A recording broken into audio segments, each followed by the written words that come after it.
Nabi Muhammad itu datang bukan sebagai orang Arab.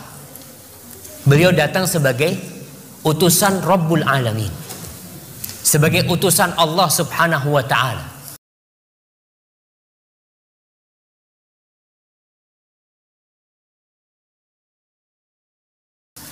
Tugas beliau itu bukan mengarabkan Islam, bukan, tapi mengislamkan Arab dan mengislamkan dunia.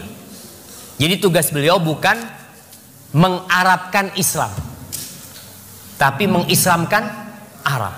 Tatkala Islam sampai ke Mesir, Mesir bukan Arab, dan Mesir pada waktu itu dikuasai oleh Romawi. Jadi Islam. Kemudian Islam sampai kemana? Ke Spanyol, ke Eropa. Eropa jadi Islam, bukan jadi Arab, bukan. Jadi Islam. Ketika Islam masuk ke Indonesia, Islam itu mengislamkan Indonesia, bukan mengarabkan Indonesia, bukan. Baik, jika Islam tidak mengarabkan Indonesia, kenapa atributnya harus ala Arab? Kenapa sujudnya umat Muslim juga wajib mengarah ke Arab? Kenapa baca doanya wajib Arab? Kenapa baca kitabnya pun juga wajib Arab? Nah, menurut kalian, kalau orang Indonesia membaca kitabnya yang seperti ini bisa mengerti tidak ya?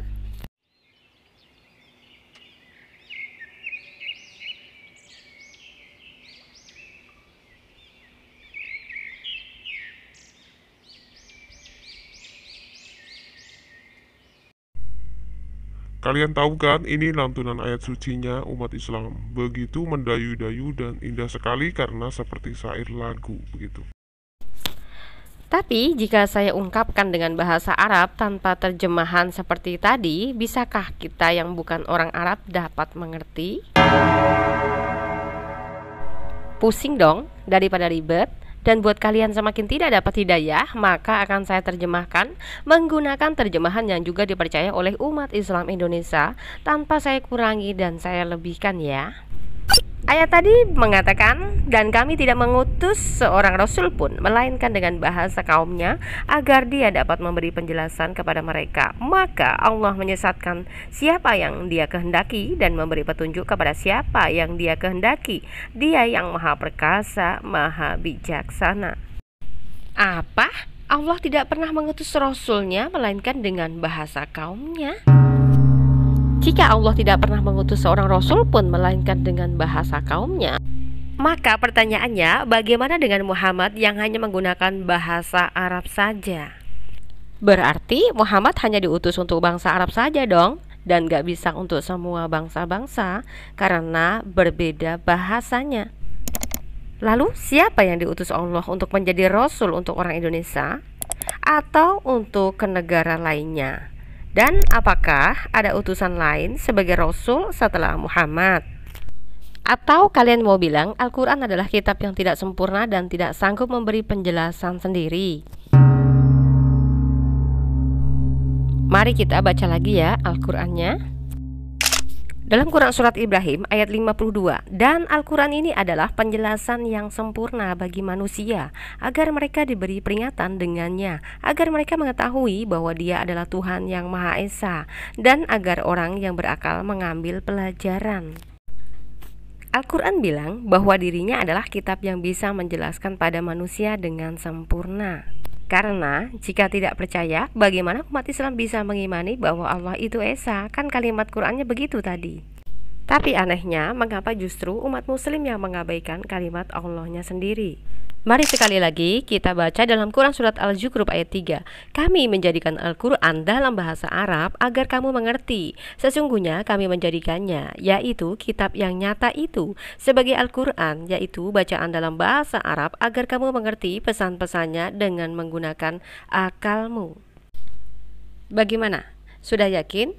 Jika Al-Quran bila dibaca apa adanya, maka seperti itulah kalimatnya. Inilah resiko punya kitab kalau mencampuri kitab orang dengan mengatasnamakan penyempurna. Karena resikonya harus diselidiki dan dipertanyakan dahulu oleh penganutnya. Apa betul bahwa sejarah dan fakta yang terjadi dalam bangsa Israel kemudian jalan ceritanya tiba-tiba berubah di bangsa Arab? apalagi mengklaim diri sebagai penyempurna kitab. Yang disempurnakan itu soal apa? Ingat ya, tokoh-tokoh yang diambil menjadi kitab Quran itu sejarahnya dari bangsa Israel. Ini jangan pernah dilupakan. Yang jelas, jalan cerita mereka hidup itu sudah didokumentasikan menjadi kitab sejarah yang diperintahkan Tuhan untuk menyimpulkannya menjadi sebuah kitab para nabi. Karena kitab suci bangsa Israel jadi bukan tiba-tiba jatuh dari langit dan berubah jadi buku, melainkan melalui proses rentetan sejarah peristiwa manusia di bangsa Israel sebagai bangsa pilihan untuk menjadi kesaksian bagi bangsa-bangsa. Bisa dilihat dari Yesaya 43 ya. Jadi bukan cuma sekedar kabar yang dibawa burung lalu dijadikan kitab baru. Kita tahu bahwa sejarah bangsa Israel dituliskan agar manusia menyadari akibat dosa adalah hal yang serius buat Tuhan. Oleh sebabnya, akibat dosa adalah maut.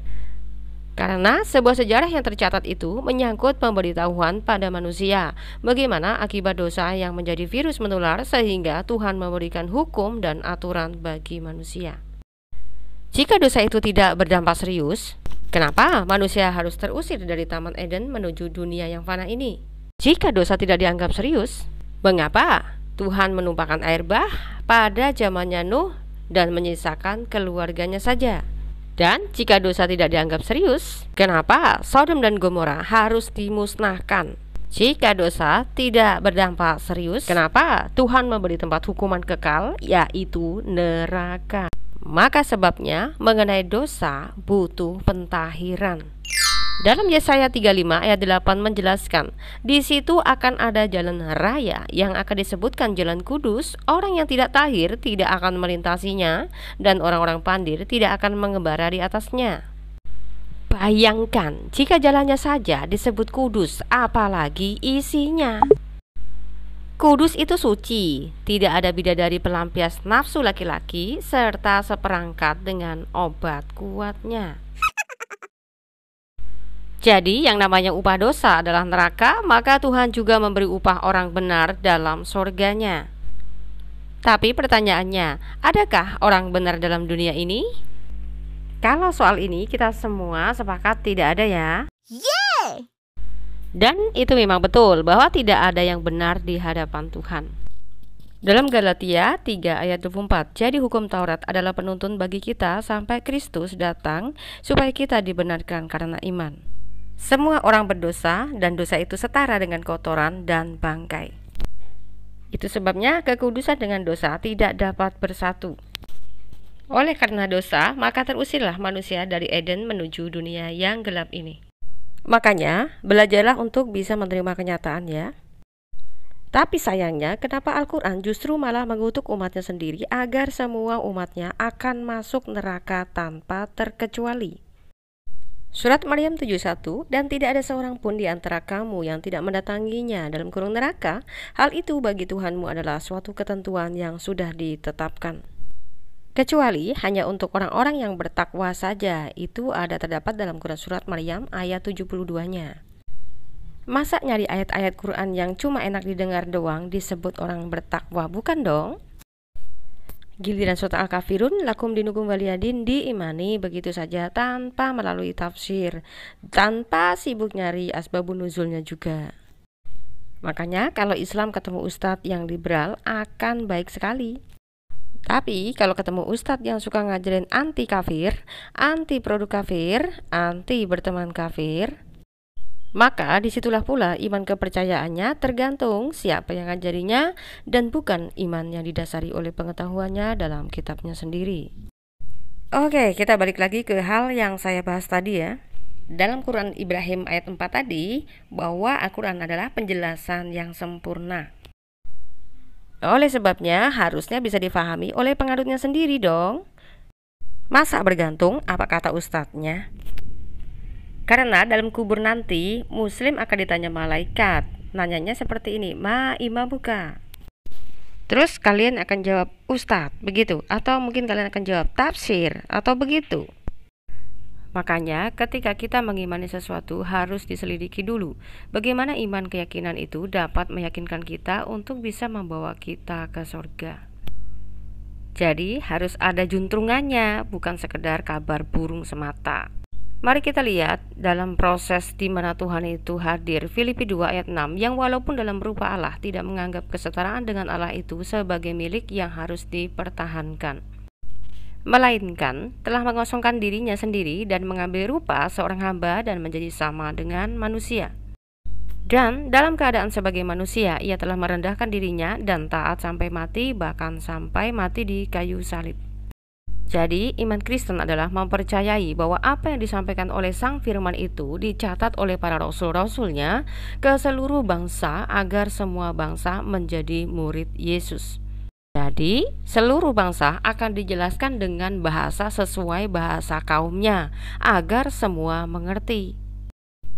Makanya Quran mengatakan bahwa Allah tidak pernah mengutus seorang rasul pun melainkan dengan bahasa kaumnya. Jadi, Tuhan tidak akan pernah mengutus rasul agar umatnya kebingungan dengan bahasanya orang, melainkan harus paham dan mengerti.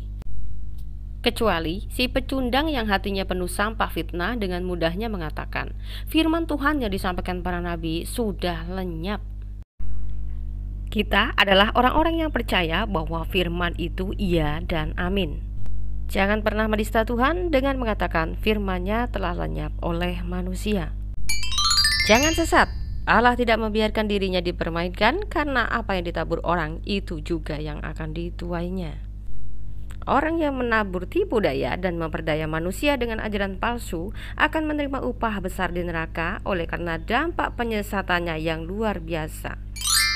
Wahyu 20 ayat 10, dan iblis yang menyesatkan mereka dilemparkan ke dalam lautan api dan belerang, yaitu tempat binatang dan nabi palsu itu, dan mereka disiksa siang malam sampai selama-lamanya.